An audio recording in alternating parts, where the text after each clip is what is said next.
Eh ben, bonjour à tous et bienvenue à ce second forum de l'édition, de la 30e édition du Festival de bande dessinée Perros-Guirec. Ce dimanche, nous avons la joie d'accueillir du lourd. Je rappelle pour ceux qui n'étaient pas là hier que le texte a été écrit par Gilles et que si vous êtes surpris par mes émotions lors de la lecture... Je peux me permettre de dire du lourd. Je suis le seul qui peut se permettre ça. Donc c'est normal si des fois j'ai des expressions... Et hier, on avait une autrice qui était là pour deux, quand même. Et demi. Ok. Donc ce dimanche, nous avons la joie d'accueillir du lourd en la personne d'Emmanuel Lepage, invité d'honneur et affichiste de cette édition, et Edmond Baudouin, vigoureux vétéran du 9e art.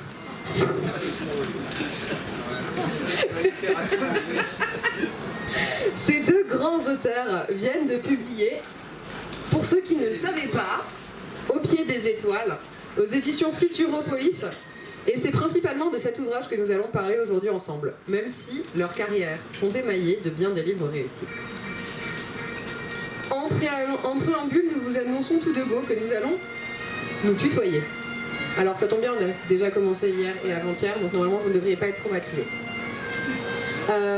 On va commencer par dresser un succinct portrait de vous deux avant de présenter votre ouvrage commun, et nous vous bombarderons ensuite de questions avant de passer le micro dans un public assommé en fin d'entretien pour voir s'ils ont aussi des questions à vous poser. Le côté succinct, il faut le dire, est tout relatif, car vous n'êtes pas des perdreaux de l'année et vous avez deux belles carrières bien remplies. On espère que ce menu vous plaira. Avant toute chose, par contre, je vais me permettre de vous présenter les trois... Ouais, bon, on voit que là c'est beaucoup moins bien préparé. Les trois acolytes que nous sommes, qui vous présentons ce jour les forums, à savoir Gilles Larère, ex-libraire, médiathéquiste et batteur à ses heures perdues. Benoît alias Blint, professeur d'art plastique et auteur de bande dessinée. Et moi-même, Clotilde, qui travaille dans le BTP et qui suis juste une passionnée de BD, comme vous autres en face de moi, j'imagine. On va commencer alphabétiquement par Edmond. Ouais, parce que Baudouin, c'est avant le L de Lepage. Donc on s'est dit, ça n'a rien à voir avec l'âge, promis. Edmond Baudouin, tu es né en 1942 à Nice et tu as quitté ton métier de comptable. Alors ça, j'étais sidéré pour le métier de comptable. Après, j'ai découvert que ton papa avait été comptable aussi dans le même hôtel. Donc, pour devenir auteur de BD en 1981, en sortant tes premiers albums, d'abord chez Jacques Léna, qui t'a été présenté par Numa Sadoul, puis aux éditions Futuropolis, première mouture, celle d'Étienne Robial. Le Robial qui t'a dit alors, et ça j'adore, Baudouin, je ne comprends rien à ce que tu fais, et même j'aime pas trop, mais tu cherches, alors j'édite. C'est exceptionnel quand même. Tu as dès le début imposé un style audacieux pour cette époque. Parce qu'il faut remonter, c'était 1980 quand même. On se souvient des fameuses têtes non finies qui laissaient échapper de belles choses. Tu as été l'un des pionniers, voire le pionnier à l'époque de l'autobiographie en BD, en évoquant ton enfance, ton frère, l'arrière-pays niçois où tu as grandi, puis tes relations privées, ta passion du dessin, de la peinture et de la danse. Tu es aussi un grand voyageur, tout comme Emmanuel, notre Tintin local, et nous y reviendrons après. Tranquille modèle d'une génération d'auteuristes, tu fais partie aussi des doux révolutionnaires qui ont transformé la BD de l'intérieur en l'amenant vers des espaces qu'elle n'explorait que trop peu durant ses premières décennies. Tu as mené une carrière aussi riche que modeste, avec un beau nombre d'albums édités au fil des ans chez un tas d'éditeurs. La jeune garde qui t'admirait quand elle s'est lancée dans l'aventure éditoriale de l'association, tandis que Futuropolis dépérissait, t'a permis de reconquérir un public près de 15 ans après tes premiers albums. Pierrot, Kumahako, Le Voyage, Le Chemin de Saint-Jean, Carla, etc. Alors Carla va être réédité d'ailleurs pour célébrer les 50 ans de Futuropolis très bientôt. Les titres que tu as réalisés forment une belle liste imposante et admirable jusqu'à ce qu'il y ait des étoiles et puis les fleurs du cimetière qui viennent de paraître, enfin, sont parues il y a 2 ans, 3 ans chez l'association. Et on signale aussi que tu as fait partie des samouraïs français qui ont tenté l'aventure japonaise auprès de l'éditeur Kodansha et du magazine Morning. 2 de tes albums sont directement issus de cette période nippone de 3 ans. Mais tu as aussi publié une biographie de l'abbé Pierre, tu as illustré des poèmes de Neruda, un texte de Pierre-Marie Gustave Le Clésio et tu as même collaboré avec Cédric Villani, entre autres. Ce qui t'a d'ailleurs permis de partir, entre autres, au Chili. Entre 2021 et 2022, la Cité internationale de la bande dessinée à Angoulême t'a rendu un hommage mérité avec La belle saison d'Edmond Baudouin. Plusieurs événements en partenariat avec d'autres établissements culturels de la ville ont été consacrés à ton œuvre. Notamment l'exposition rétrospective Baudouin, Dessiner la vie, beau titre. Et ce titre résume assez bien ton travail. Signalons aussi pour les lectrices de Closer, qui seraient glissés dans la salle, qu'en plus de ta belle bibliographie, dont tu as des enfants, tu as 10 petits-enfants et même 2 arrière-petits-enfants qui forment ta lignée. Et aussi, alors ça c'est plus, il a servi de modèle au Jean-Baptiste Adamsberg, le fameux commissaire de Fred Vargas. En juin 2021, tu as sorti ton livre Testament, encore à l'association Les Fleurs de Cimetière, qu'on peut trouver sur les stands des libraires. Un autre beau bébé d'1,4 kg et 288 pages, où tu parles de ton existence, de ta famille, de l'art du dessin, de l'art de l'amour et de l'art de vieillir. Un livre important où tu écris à propos de toi, j'adore aussi. J'écris sur quelqu'un qui va mourir inabouti. Pas trop vite, Edmond, pas trop vite. Livre que tu évoques d'ailleurs dans celui qui t'amène aujourd'hui, à ce festival, au pied des étoiles. Magnifique album que tu as co-signé avec Emmanuel Lepage, ici présent. Et si Emmanuel, et nous y reviendrons sans doute, est le premier auteur de BD à avoir obtenu le titre de peintre officiel de Marine Pomme, nous t'attribuons volontiers le titre de Quactap. C'est peintre officiel de l'intime des chemins de traverse et de l'arrière-pays. Ça n'existe pas vraiment, mais c'est cadeau. Voilà. Et maintenant, Benoît va présenter Emmanuel.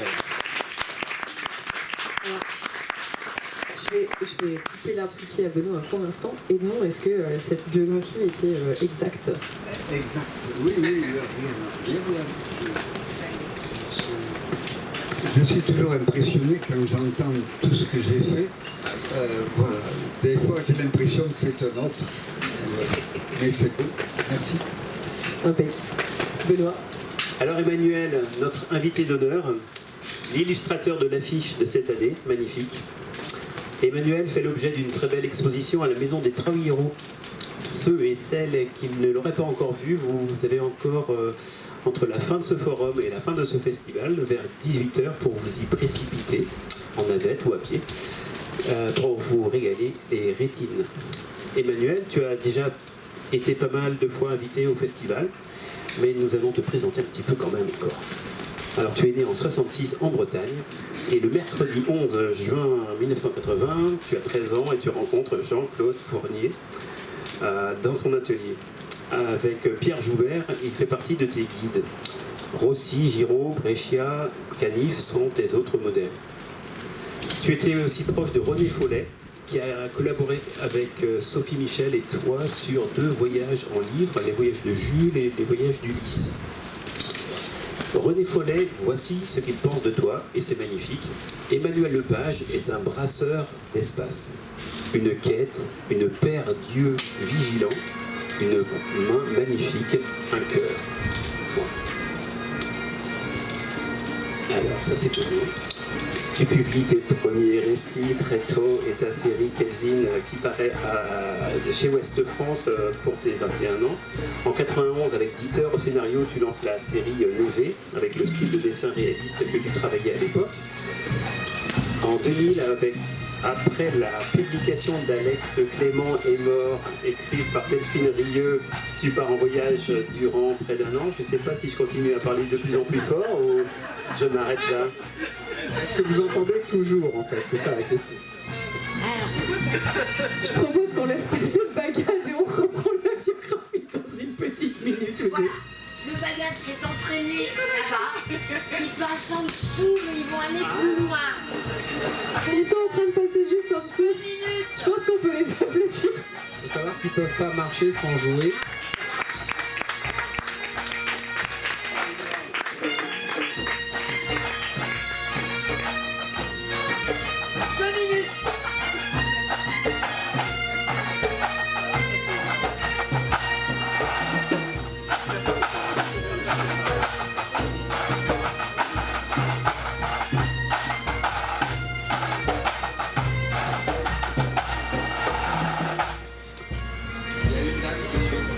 C'est parfait.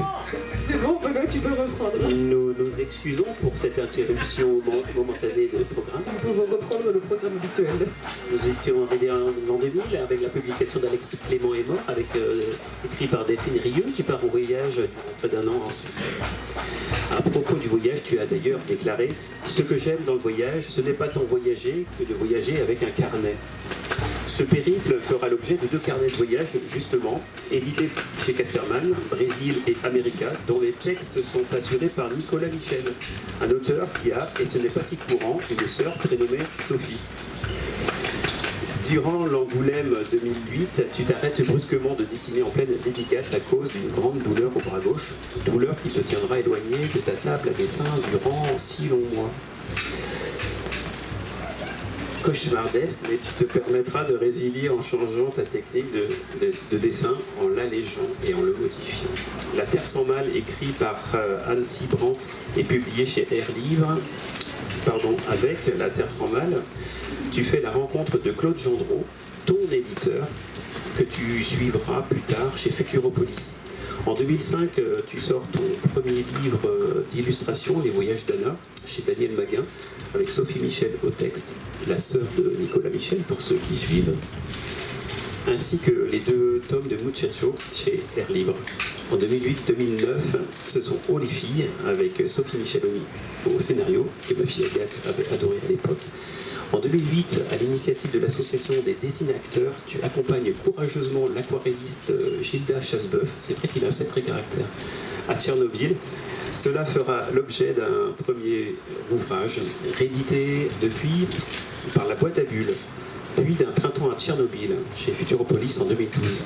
Depuis,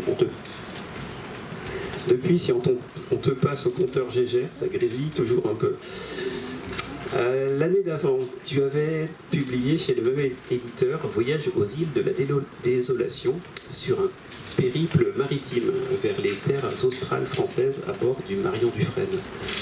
Suivront 2 autres voyages avec Sophie Michel sur lesquels René Follet a collaboré avec toi à l'illustration.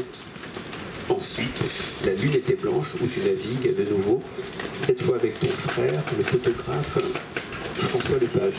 Et l'an dernier, c'est avec Cache-Cache Bâton que tu nous racontes un peu de ton enfance et de ton histoire familiale, marquée par une vie en communauté d'habitation. Et puis arrive enfin Au pied des étoiles. Quelle transition. Au pied des étoiles, donc, le livre qui nous amène aujourd'hui à accueillir ces 2 auteurs simultanément sur le forum. Donc ce livre, c'est le fruit d'une collaboration de 2 auteurs différents et pourtant si proches. Lepage est plus marin, même s'il est malade en bateau. Baudouin est plus terrien. Chez Lepage, c'est maman qui dessinait, tandis que chez les Baudouin, c'était papa. L'un se sent proche d'un sculpteur, tandis que l'autre modèle ses pages comme on modèle la Terre. Nous y reviendrons en début d'entretien. Au pied des étoiles n'aurait donc pas dû voir le jour. Mais c'est sans compter sur ce qui les rapproche. Le plaisir de dessiner est surtout en voyage. Un humanisme chevillé au corps, une insatisfaction quant à leur travail qui les pousse toujours vers l'avant, et une femme aussi, Fanny, dont ils ont été chacun amoureux à des périodes différentes. Les 2 se connaissent et s'estiment, et c'est José Olivares, professeur de physique en lycée à Grenoble, qui leur propose de les emmener dans le désert d'Atacama, au Chili, pour y aller observer les étoiles et en faire un livre. Il y a un premier voyage durant lequel ils assisteront à l'historique victoire du candidat de gauche sur le candidat d'extrême droite et la liesse populaire et l'espoir qui en ont suivi. Il y a un second voyage qu'Emmanuel fera en compagnie de José et d'un groupe de jeunes, tandis qu'Edmond, bloqué en France par des obligations familiales, dessinera des pages en écho. Au pied des étoiles n'est pas un livre comme les autres. Si vous attendez à une histoire qui se déroule paisiblement, vous serez sans doute déçus. Mais si vous savez vous laissez mener par 2 magiciens du dessin et du texte, alors vous vivrez de très beaux moments humains dans des décors incroyables. Vous entendrez parler de discussions entre gens qui dessinent, entre gens qui fument, sous la voûte étoilée, d'humanité, de politique, d'avenir, de fossé intergénérationnel, de transition, d'homosexualité et de la maladie qui a confiné Emmanuel durant quelques affreux mois au service d'oncologie de Saint-Brieuc, tandis que le Covid sévissait. Bref, de tout un tas de sujets que l'on vit de plus ou moins près quand on est, comme nous toutes et tous, au pied des étoiles. On va paraphraser Nicolas Bouvier pour finir en disant « En lisant au pied des étoiles, le mieux est de se perdre. Lorsqu'on s'égare, les projets font place aux surprises et c'est alors, mais seulement alors, que le voyage commence. Lisez au pied des étoiles et vous ne serez plus tout à fait la même personne ensuite. Emmanuel, je vais me permettre de te demander qu'est-ce que tu as pensé de la biographie que Benoît a faite de toi? Bah, c'est... Ouais, vous m'entendez? Bah, c'est ça, en fait. Enfin, ce que je veux dire, c'est qu'il n'y a pas d'erreur au niveau des livres, en tout cas. Voilà, donc... bon, juste une petite chose, oui, c'était à 20 ans, en fait, le premier livre. Voilà, mais c'est vraiment la seule chose. Après, oui, bah, c'est toujours assez flatteur. Je ne sais pas si je mérite tout ça. Quelle modestie. On va commencer par la première question. Je vais laisser Gilles. D'accord, hein. On ne savait pas trop avec Benoît qui commençait. Alors, à propos de votre façon de créer des livres, on en a parlé un petit peu tout à l'heure. Emmanuel, tu as déclaré, quand je commence une BD documentaire, je sais qu'il y a un livre et il faut que je le trouve. C'est comme sculpter un morceau de pierre. J'élimine des choses et j'en garde d'autres. Ce sur quoi Edmond renchérit, tandis que moi je modèle la terre et tant pis s'il faut que je mette cette terre à l'eau pour tout repartir de zéro. Alors comment vous avez concilié ces deux approches tellement différentes? Oui, elles sont très différentes, sauf sur un point. Comment dire? La sincérité, la présence avec ce que nous vivons, avec le voyage que nous avons fait, et on peut dire l'admiration, en tout cas pour moi, mais je crois que c'est partagé, de l'un pour l'autre, du travail de l'un pour l'autre. Alors ça fait beaucoup, hein? Et avec ça on peut aller de l'autre côté de la planète, hein? Et l'amour de dessiner, le plaisir de s'asseoir ensemble comme des frangins devant un paysage, devant une situation, devant la vie. Et c'est ce qui nous a fait ce livre-là. Oui, parce que quand on part au Chili, rien ne se passe comme prévu déjà dans la préparation du voyage, puisque on est donc il y a le Covid, moi je tombe malade, il n'y a plus d'avion. Donc ce projet va être vraiment porté par José Olivares, qui lui est très, très opiniâtre et ne lâche pas les choses. Et si bien qu'au moment où on va partir, il n'est même plus certain qu'on aille voir les étoiles dans le désert d'Atacama. Les élèves ne sont plus là et on se demande vraiment ce que l'on va faire en fait par rapport au projet initial. Et finalement, comme tu dis Edmond, on est comme des chats, on finit toujours par retomber sur nos pattes. Mais il y a quand même un moment donné où on est en l'air et on ne sait pas comment on va atterrir. Oui. Voilà, c'est tout dit là.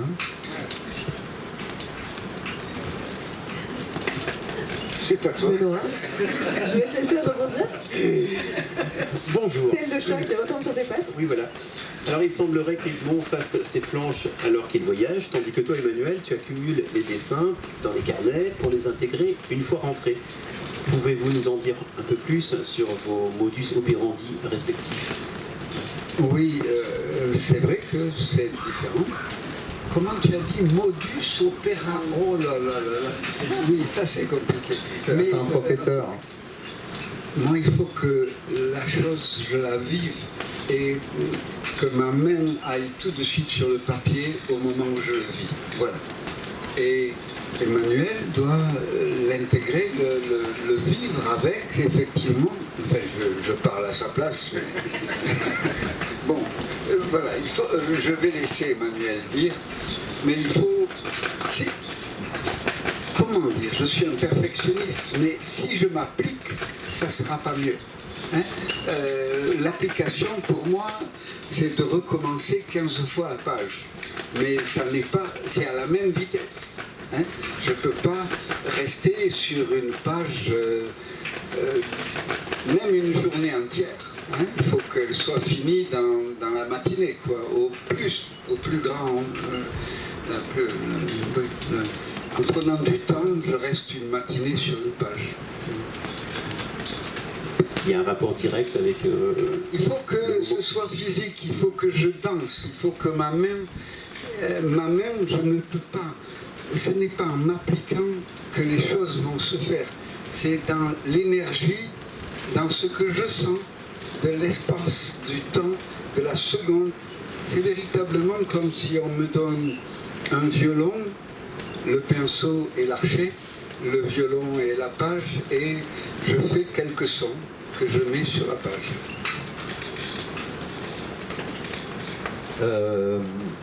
Alors en voyage, comme on l'a fait là,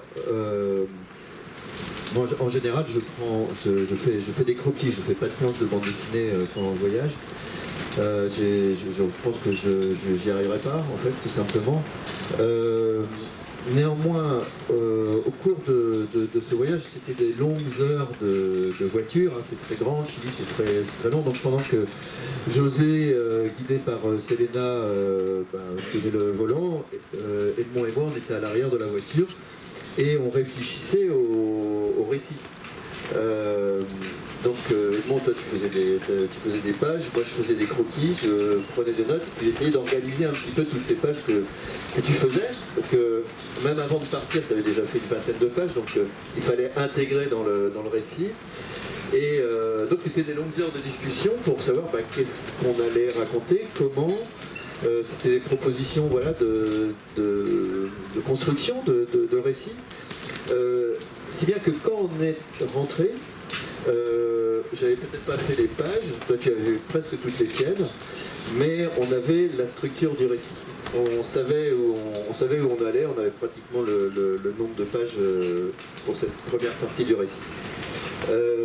Et c'est ensuite, moi j'avais un autre livre à terminer, donc je suis reparti au Chili quelques mois après, donc sans toi. Et c'est seulement une fois avoir terminé mon précédent livre que je me suis mis au livre sur le Chili. Donc il y a eu un certain décalage entre tes planches et les miennes. Mais hier, pendant la visite commentée de l'exposition, tu disais que quand tu voyages, notamment en bateau, tu es tout le temps en train de croquer et dessiner, etc. Et tu disais que même malade dans le bateau, tu continues à dessiner. Et donc c'est rigolo, tout ce processus créatif, tu passes d'un croquis qui est très manuel, très rapide, à un truc beaucoup plus construit. C'est deux choses différentes, c'est-à-dire que pendant le voyage je fais des croquis, mais les croquis ne sont pas destinés à être modifiés, changés au retour. Je fais des pages de bande dessinée. L'intérêt du croquis de voyage, c'est qu'il soit fait dans le temps du voyage. Et d'ailleurs, c'est pas... on s'en fiche si le dessin est réussi ou raté. Ce qui importe, c'est ce qui s'est passé au moment où on est en train de le faire. Et saisir une émotion, saisir un moment, un contexte. Oui, c'est ça. En fait, le croquis en voyage témoigne en fait de l'état dans lequel j'étais à ce moment-là. Quand je vois un carnet de croquis, je me rappelle le moment où je l'ai fait, les gens que j'ai rencontrés à ce moment-là, mais voilà, il peut se mettre à pleuvoir, par exemple, si je suis en train de faire le dessin, il va y avoir les gouttes de pluie sur le dessin. Et c'est très bien, ça peut m'amener ailleurs. Ce qui est intéressant en fait dans le croquis de voyage, c'est que c'est pas le confort, je dirais, d'un atelier. On peut être assis par terre, debout. Si on dessine des gens, je sais pas, dans un marché par exemple, les gens vont bouger, donc il faut essayer de saisir une attitude, un croquis, une ambiance. Et c'est que le fait que ce soit où je suis dans un état différent de celui de l'atelier, ça m'oblige aussi à penser plus vite et à résoudre des problèmes de dessin ou découvrir des choses de dessin. L'aquarelle, par exemple, que j'ai pratiqué, que je pratiquais avant seulement en voyage, mais je prenais énormément de plaisir à le faire. Et je me suis dit, à un moment donné, est-ce que je peux pas réinvestir ce plaisir à l'aquarelle dans la bande dessinée? Donc là, le voyage, le carnet de voyage, c'est un peu le laboratoire. Et c'est ce que j'allais dire, en fait, finalement, même la technique que tu utilises est complètement différente entre ton croquis et ton dessin final. Oui, c'est ça, en fait, c'est deux pratiques différentes. Le croquis est fait au voyage et la planche dans mon atelier. Alors que toi, non, pas du tout. Toi, finalement, ton croquis de voyage, c'est ta planche tout de suite. Oui, mais quand il dit croquis, ça m'a toujours amusé parce que c'est des dessins Complètement. C'est pas des croquis, quoi, c'est des peintures, quoi. C'est autre chose. Mais il dit croquis. Moi, on a le droit de mettre des mots qu'on veut sur les trucs. Alors que moi, les pages, c'est vraiment des croquis. La page terminée, c'est vraiment un croquis. C'est la différence avec Emmanuel. Mais d'ailleurs, vous avez l'un et ou l'autre, sauf erreur, les deux publié des carnets de croquis de voyage qui ont été édités. Oui, je joue un peu là, mais oui, comment je fais? Moi, je ne fais jamais de préparation, je ne fais jamais de crayonné. Je vais tout de suite avec le pinceau. Hein. La page, elle commence là, tout de suite. Il n'y a pas de crayonné, il n'y a pas de... Par contre, après, comme je l'ai dit, je déchire, je recommence la page 2 ou 3 fois. Oui, hein. c'est juste qu'il y a une Donc, deuxième fois. voilà. Mais ça revient un peu au même. Il faut toujours que je sois dans cette énergie. Mais c'est vrai que je fais comme Emmanuel. Quand je voyage, quand je marche, je m'amène toujours un carnet. Ça, on a le même. Et on avait un bonheur tous les deux, quand on marchait dans les Andes, à s'arrêter, à s'asseoir à côté et de dessiner la même chose ce qu'on finalement. voyait, hein. Donc là, on était ensemble comme deux gamins qui s'arrêtent pour dessiner, oui, la plage, là. Hein. On a fait cela et c'était du bonheur. C'est d'ailleurs passionnant pour le lecteur, parce qu'on a l'impression vraiment d'être avec vous, derrière vos épaules, et puis quand vous comparez les dessins terminés, là, sur le même sujet, c'est assez passionnant. Alors pour rebondir sur vos modus operandi respectifs, je n'avais pas compris tout de suite la citation de Nietzsche qui est passée en exergue de votre album. Il faut porter du chaos en soi pour accoucher d'une étoile qui danse. Et à la lecture de votre album, j'ai eu une petite pensée pour le troisième homme que l'on a rencontré, le troisième homme de cet album que l'on a rencontré ce matin, c'est Steven Roudot, qui nous a expliqué un petit peu la complexité de réaliser le montage de votre association artistique. Oui. Alors moi, Stéphane, c'est quelqu'un avec qui je travaille depuis, je sais pas, plus de 15 ans. C'est lui qui... moi, je suis vraiment une buse en infographie. Mais avec Stéphane, j'ai trouvé mon alter ego pour ça, pour rester dans le latin. Et c'est quelqu'un qui comprend ce que je veux faire et me donne les outils infographiques pour pouvoir le faire. Et c'est vrai que là, on avait des dessins très, très différents, avec des formats différents. Et c'est lui qui va, on va dire, d'une certaine manière, mettre au propre tout ça, en fait, de manière à pouvoir articuler de façon fluide nos travaux. Mais c'est vrai que c'est quelqu'un un peu de l'ombre, mais qui est essentiel pour la création de ces séries. Et donc c'est lui qui a agencé les pages et travaillé sur la maquette avec vous. La maquette, nous l'avons fait ensemble avec à l'arrière de la voiture. Voilà, dans la voiture, avec enfin même chez moi en fait, avec de la colle et du scotch et une paire de ciseaux. Hein, c'est encore comme ça qu'on fait. L'un et l'autre d'ailleurs, on est un peu pareil là-dessus. On touche pas vraiment nos billes en infographie. Hein. Donc on le fait vraiment de façon extrêmement artisanale.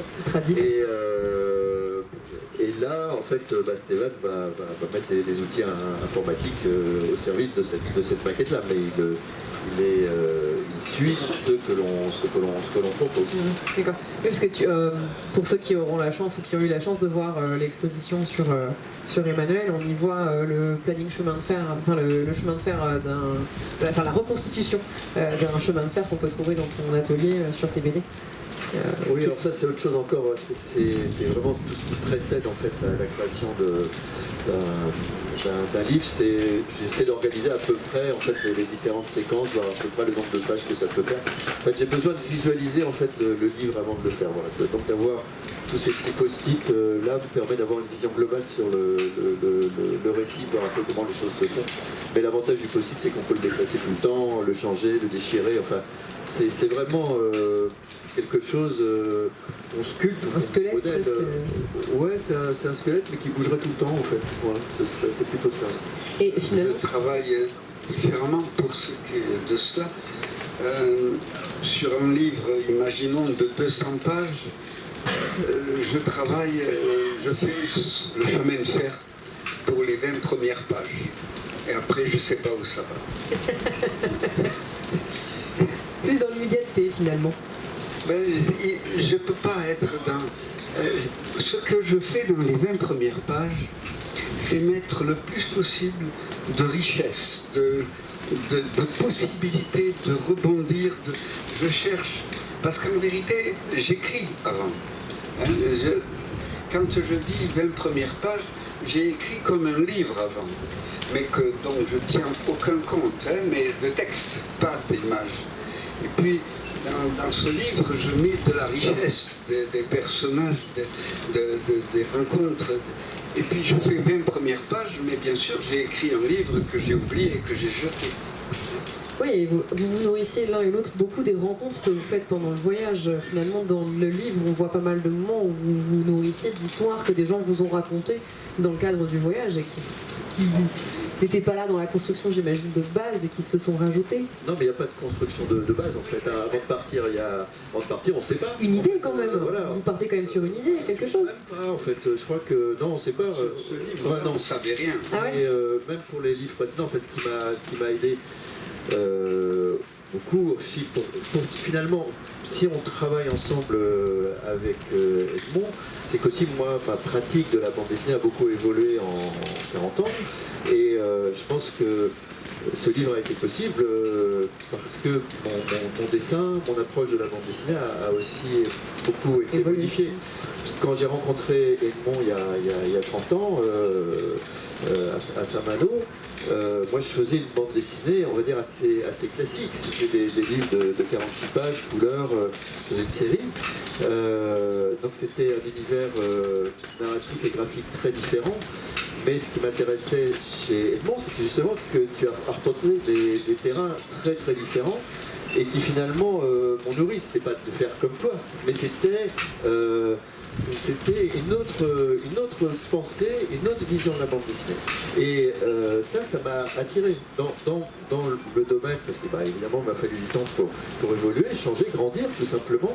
Mais le fait tout simplement que le travail d'Edmond existe, en fait, comme je le dis en fait dans le livre, il arrive qu'en fait que l'attirance en fait d'une planète en fait change l'ellipse d'une autre. Oui. Voilà. Et je pense que la rencontre avec Edmond a changé mon ellipse d'une certaine manière. Oui, et alors Edmond, est-ce que la rencontre avec Emmanuel a été aussi a changé aussi ton ellipse? C'était un rêve, mais c'est pas moi qui ai décidé, hein, c'est ce professeur. Hein. José? C'était parce que je pense que un rêve dans le sens de ce que fait Emmanuel, le monde dans lequel il est, le monde qu'il montre, qu'il fait venir avec ses mains, avec son pinceau, avec ses aquarelles, avec sa façon de raconter, est tellement éloigné du mien, qui est que je savais cela, de opposer ou mettre en juxtaposition son monde et le mien, ça allait faire quelque chose de extraordinairement intéressant au point de vue de changement de rythme, de changement de musique. Mais c'est pas moi qui ai décidé, hein, c'est ce professeur qui nous a mis, il faut dire qu'il doit être magique, quoi. Il savait qu'il fallait mettre Emmanuel et moi-même dans le même bateau, quoi. Peut-être pour préciser pour ce professeur de physique, en te disant pourquoi il nous met ensemble, c'est parce que Edmond et moi avons travaillé avec des scientifiques, toi avec Cédric Villani et moi dans les chercheurs des terres australes et antarctiques françaises. Et donc en allant voir les étoiles, j'imagine qu'il supposerait qu'on allait parler des étoiles, de science, de lumière, de choses comme ça. Mais en fait, on a parlé d'étoiles, mais de façon un peu plus métaphorique, parce qu'effectivement, le côté scientifique pur et dur, on l'a quand même évacué assez rapidement, quand même. Ouais. Il a dû être assez surpris du résultat. Ah oui, je pense qu'il était très heureux du résultat, néanmoins. Gilles? En fait, je voulais parler, parce que là on a parlé de livres, et Edmond, tu disais que tu écrivais un livre avant de faire un livre. Et il y a un truc qu'on ne souligne pas assez pour vous deux, je trouve, c'est que vous écrivez vachement bien en fait. Aussi. Non mais parce que le dessin occulte un peu le... Mais il y a ça quand même aussi. Et tous les deux, vous avez un sacré style. Et donc, je voulais parler un peu de vos lectures. Parce que vous venez aussi du livre, de la poésie. Enfin, il y a... Je trouve qu'il y a un... Il y a de la lecture aussi, il y a pas il y a une partie graphique, etc. Mais vous avez travaillé un style littéraire aussi. Oui, j'aime la littérature. Tout à l'heure, tu as dit Fred Vargas, c'est comme ça qu'on s'est rencontrés. Mais même cette année, Triste Tigre et Neige Sino, c'est aussi parce qu'on s'est rencontrés. Et puis oui, lisez Mon sous-marin jaune de Stephenson. Là, vous avez tout ce que je cherche avec l'écriture. Fantastique. Mon sous-marin jaune, vous achetez ça en librairie. C'est un Islandais. Mais voilà, non, j'adore l'écriture. J'écris actuellement, je prends beaucoup de train et j'écris un livre. J'écris un livre. Oui, j'aime tellement écrire. Et ça, c'est jamais publié. J'ai publié un livre sans image, oui, qui est quoi dans le titre? quelque part hors des cases. C'est un éditeur suisse, oui, La Salamandre. Et puis un petit livre, j'ai pas tous les mots, il y a quelques dessins. Alors là, c'est l'édition du Sonneur. Mais c'est des petits livres pour l'instant. Mais maintenant, j'écris un livre plus gros.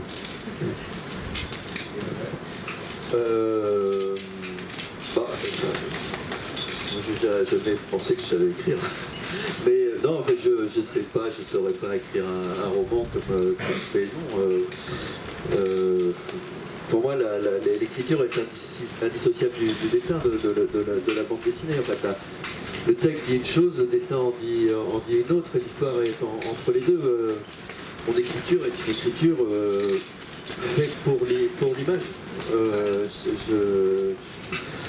Je serais incapable de faire un livre sans image, enfin avec des mots sans image. Non. Parce que finalement, on a des gens comme Fab Caro aussi qui passent de manière hyper surprenante d'un bouquin avec des images à un bouquin sans images et qui fait des allers-retours un peu entre les deux. Ce sont deux compétences différentes. Oui, non, mais chacun son métier. Moi, je ne serais pas capable de le faire. À propos de rapport texte et image, et sans revenir sur votre bibliographie respective, le mois dernier, le Dragon Rouge du Trégor-Guello a organisé une balade littéraire à Tréguier, et c'était l'occasion pour nous de rencontrer un certain poète trégorois avec lequel vous avez croisé dans votre carrière. Il s'agit de Yvon Lemaine, dont Emmanuel a fait un livre illustré, deux même, exact. Et Yvon vous demandait l'un et l'autre si vous continuiez à lire de la poésie trégoroise. C'était une petite question.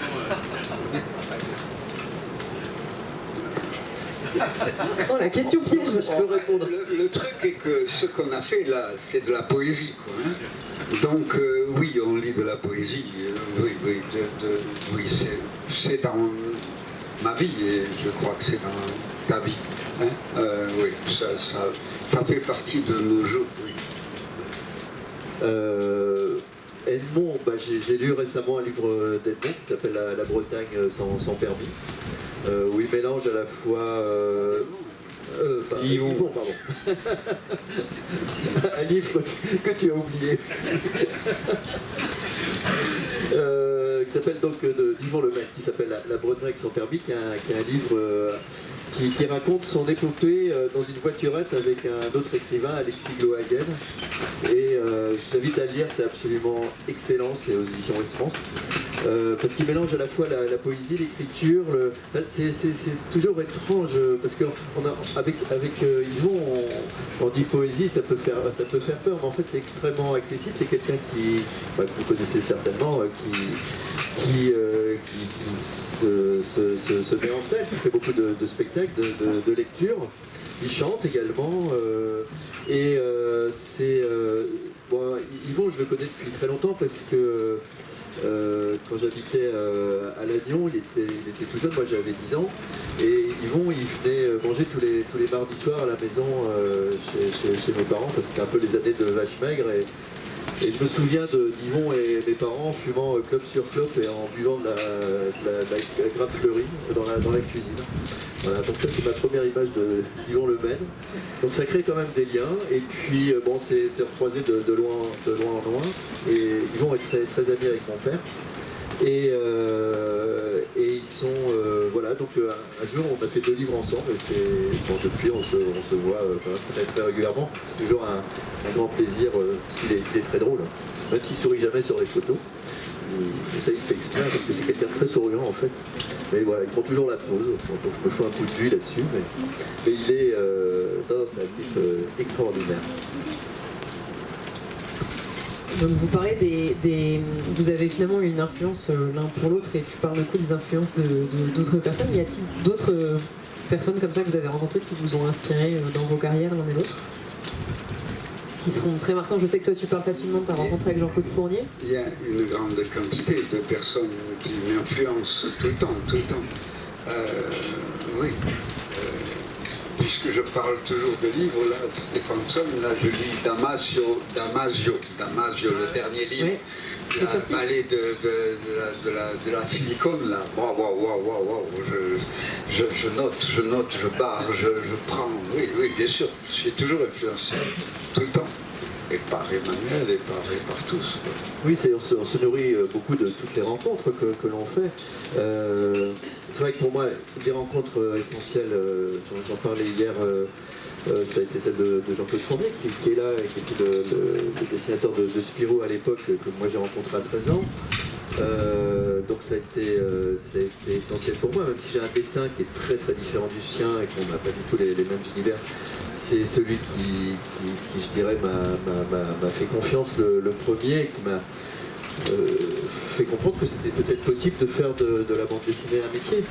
Après, il y a beaucoup d'autres dessinateurs. Tu parlais de Benoît de Pierre Joubert, évidemment, que j'ai bien connu, René Follet, Christian Rossi, chez qui j'ai travaillé de nombreuses années. Mais ça a été aussi effectivement des écrivains, des gens comme ça que j'ai pu lire. Donc le voyage, en fait, les influences sont nombreuses. En fait, on est des éponges à tout ça. Après, faire la part des choses, qu'est-ce qu'on définit de l'un ou de l'autre, c'est compliqué en fait à dire. Là, je peux citer des gens parce que j'ai travaillé avec eux. Mais après, toutes les influences, enfin, je pense que ce qu'on essaie de faire dans le voyage et tout ça, c'est d'aller à la rencontre de l'autre, d'autres façons de penser, de comprendre le monde, et tout ça nourrit nos histoires. De quelle façon, je ne sais pas, mais voilà, c'est ça. Des éponges, je pense que c'est le mot qui convient. Ça marche. Alors, j'ai une petite question à vous poser qui vient des 3 autrices que nous avons eu la chance de rencontrer hier lors du forum. J'ai vu Claire tout à l'heure qui était là, mais je crois qu'elle est partie en dédicace. Elles avaient une question pour vous qui était alors qu'est-ce que c'est Est-ce que ça vous a été est-ce que ça a été difficile pour vous en tant qu'homme dans la bande dessinée? D'être un homme dans la bande dessinée, je pense. Je crois que je suis né garçon. Je détestais mon corps.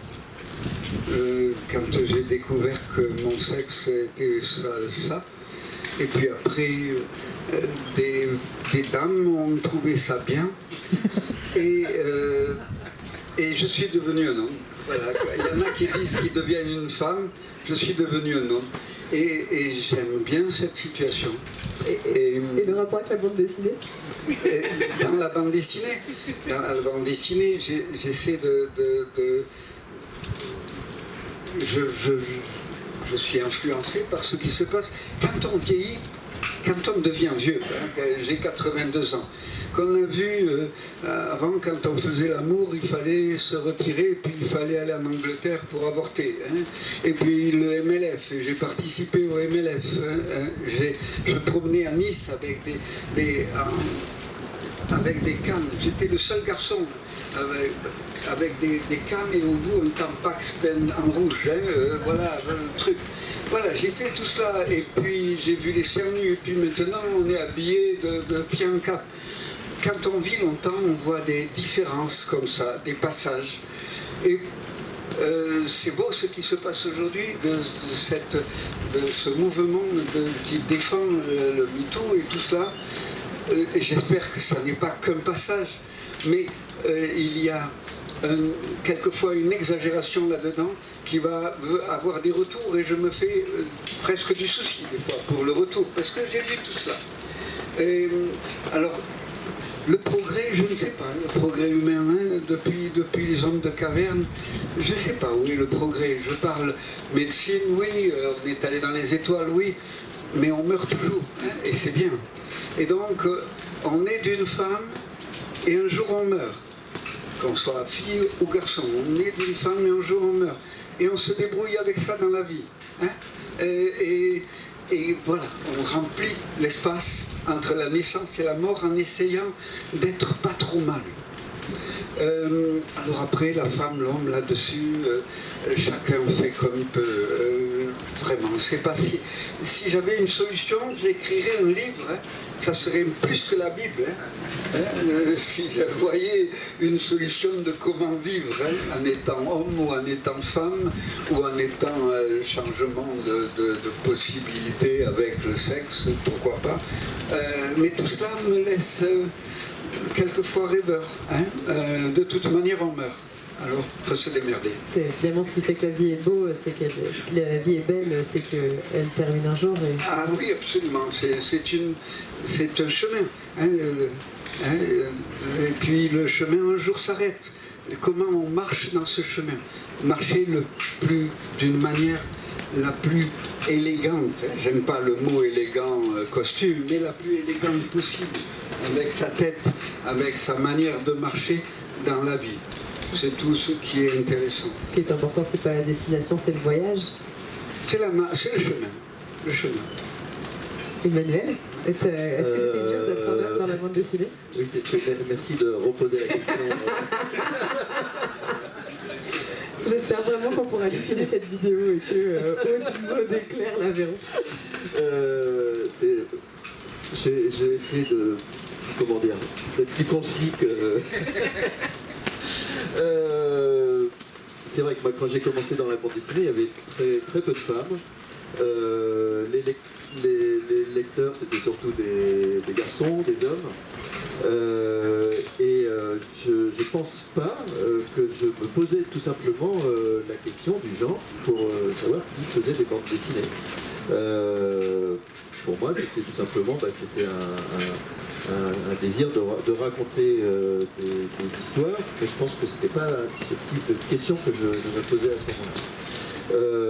Par contre, aujourd'hui, il y a de plus en plus d'autrices de bande dessinée, et ça, je trouve ça extraordinaire, parce que ça amène un tout autre regard sur la bande dessinée. C'est des thématiques qui sont très très différentes.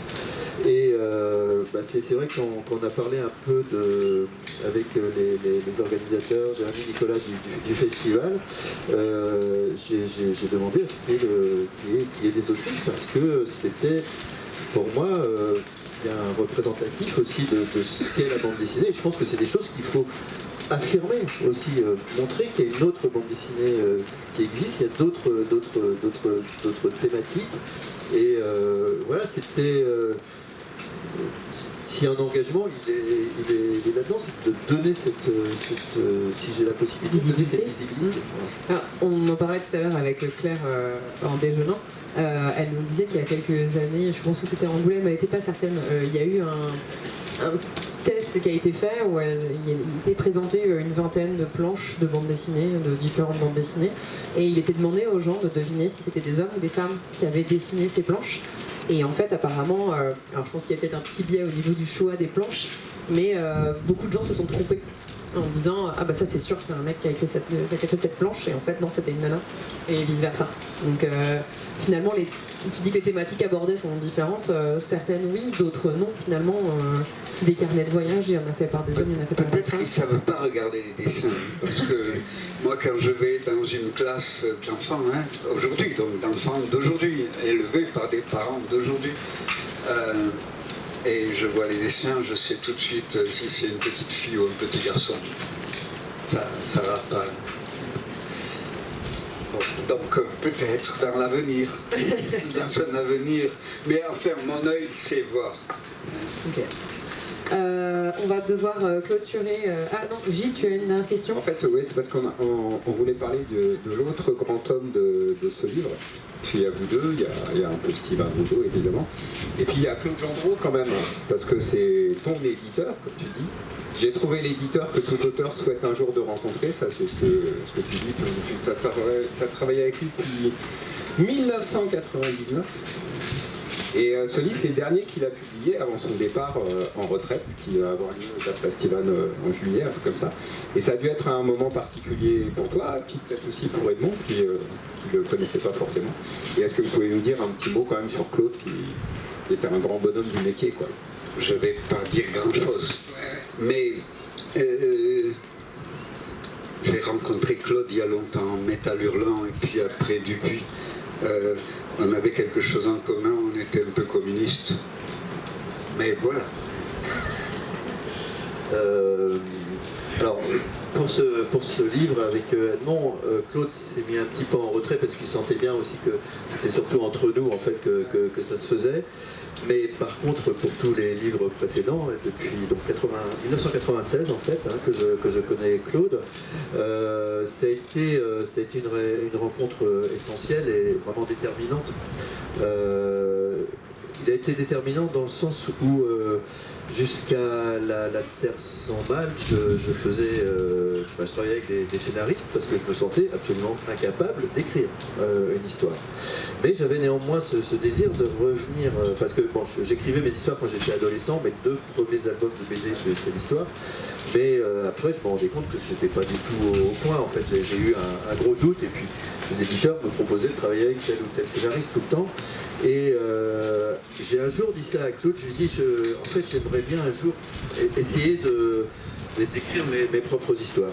Et il m'a dit, la seule chose que j'avais sans doute besoin d'entendre, c'était « je te fais confiance ». Voilà. Et c'est simplement ça qu'il dit, je te fais confiance, qui a fait que là, je me suis lancé dans le vide. Voilà. Il nous reste quelques petites minutes avant de devoir clôturer ce forum, donc je voulais savoir s'il y avait des gens dans le public qui avaient des questions. Ou pas.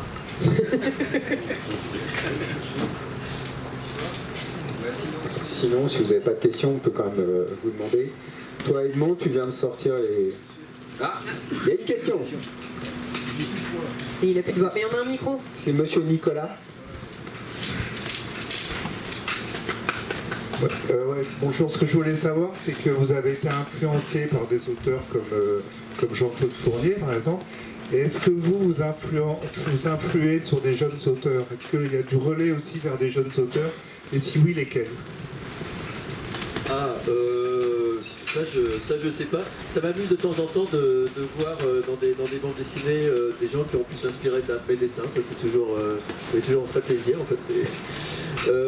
Après il y a des jeunes auteurs qui m'ont dit avoir beaucoup regardé mon travail. Ça c'est il y a Jules qui est là, Jules Marot par exemple, et qui m'a dit qu'il avait fait son premier livre, Le bleu est une couleur chaude, en ayant un de mes livres sous le nez. Voilà, donc ça fait très plaisir. Après, c'est difficile à savoir en fait, parce que je pense qu'on est... c'est des influences multiples, alors savoir qui on influence, je sais pas en fait comment ça se passe. Disons que ça peut être sur d'autres choses, par exemple... quand j'ai fait Voyage au guide de la désolation, donc il y a un voyage qui se passe dans les terres australes françaises, je sais que c'est un livre qui a donné l'idée et l'envie à des jeunes gens, peut-être des adolescents en fait, à cette époque-là, de faire je sais pas, des études d'ornithologie et d'un jour partir dans les terres australes. Donc c'est une autre forme d'influence, mais ça touche beaucoup parce qu'en fait, quand on fait un livre, on ne sait pas en fait comment ça va toucher, si ça va marcher, qui, comment. Voilà, en fait, une fois qu'on a fait un livre, on le donne, on ne nous appartient plus. Et savoir après comment les lecteurs s'en saisissent, en quoi ça les touche, en quoi ça les influence, on ne sait pas. Parfois on a des retours, mais la plupart du temps non. Voilà, c'est difficile à dire. Quant à moi, quand j'ai travaillé pour les Kodansha, tu as dit tout à l'heure, et une fois j'ai demandé à Kodansha, enfin un responsable, pourquoi vous nous faites travailler? Et il m'avait dit, parce que j'étais pas le seul, Baru, et j'étais pas le seul, et il m'avait dit parce que on vous fait travailler pour que les Japonais copient ce que vous faites. Après, je recevais les Japonais qui étaient censés me copier. Donc, je parle là de notre pays. Je ne voyais pas où ils me copiaient. Mais eux m'envoyaient leurs travaux parce qu'ils étaient fiers de me copier. Mais voilà, je ne sais pas, je dois influencer des gens, mais quand je les influence, je ne vois pas obligatoirement où je les influence. Moi, je peux quand même répondre pour toi, Edmond. C'est quand même ton travail, ta démarche autobiographique a influencé énormément d'auteurs. En fait, tu es quand même une référence dans la bande dessinée pour ça. Enfin, plein de jeunes auteurs, tout ce qui tournait autour de l'association, par exemple, c'était quand même leur mentor. Quand même. Voilà, mais C'est on me le dit, oui, on me le dit. C'est le côté vigoureux, vétéran, ça. On va conclure. Ouais, enfin, je vais juste. Non, j'ai pas encore une petite question en lien avec ça. Parce qu'Emmanuel, il y a plein de dédicaces. Je sais. Il est 15h30, laisse-moi 2 minutes. Jean-Claude Fournier, ta version dans son atelier quand il avait 13 ans, est-ce que dans les gens que tu pourrais influencer, il y a des gens comme ça que tu ressens ton atelier pour dessiner avec eux et les encourager? Alors je l'ai fait pendant très longtemps. Je pense que j'ai voulu m'inscrire un peu dans cette tradition de Jean-Claude. Hein. Jean-Claude a été formé par Franquin qui lui-même a été formé par JG. Enfin, et pendant longtemps, j'ai fait pas mal de stages de bande dessinée, par ici d'ailleurs, hein, à Lannion. J'ai accueilli beaucoup de jeunes gens dans mon atelier, surtout quand j'étais rennais. Maintenant, moi, je continue à accueillir volontiers des jeunes auteurs, des jeunes autrices, mais c'est très chronophage et je prends. On vient me voir, mais je prends plus des gens à deux mains. Puis tu es tout le temps parti sur des bateaux aussi, il faut le dire. Non, je passe quand même pas mal de temps dans l'atelier. Donc on va conclure, je propose qu'on profite qu'on est tous un peu gelés. Donc on va se lever et vous applaudir, voilà, vous l'avez bien mérité.